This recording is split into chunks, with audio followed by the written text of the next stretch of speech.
শুভ সন্ধ্যা বন্ধুরা। এই যে আমি আমার বৌমা কি বানাচ্ছে, আমি একটু চুপি চুপি যাই রান্নাঘরে, গন্ধ পাচ্ছি তো, দেখি কি বানাচ্ছে আপনাদের সঙ্গে শেয়ার করি। কি বানাচ্ছ পূর্বাশা, লুকিয়ে লুকিয়ে? আবার তোমাকে দেব না। হ্যাঁ তাই তো দেখছি, আমি এই গন্ধে দেখো কি আমি বানিয়েছি। গন্ধে চলে এলাম বন্ধুরা। এই যে তেল পিঠে, তেল পিঠে বা মালপোয়া যেটাই বলেন, অনেকে অনেক নামে পরিচিত এটা। এই দেখো হুম, দিচ্ছি। এই যে আমি তো দেখো গন্ধে, কেমন লুচির মতন ফুলবে, হ্যাঁ দেখো। আমি তো গন্ধে চলে এলাম, এত এখানে সুন্দর। ধরো, হ্যাঁ দেখবে একাই লুচির মতন ফুলবে।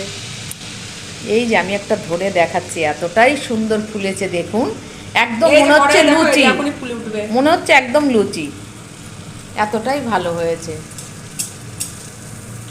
এই যে, এই যে ভেতরে একটুও কাঁচা থাকবে না, সেটা তো হচ্ছে, কিন্তু একদম লুচির মতো ফুলে যাচ্ছে। কে ভালো হচ্ছে তো মা? হ্যাঁ খুবই ভালো হয়েছে। ঠিক আছে, খেয়ে দেখো একটা ঠিক কেমন আছে, হয়েছে। হুম, খুবই সুন্দর হয়েছে।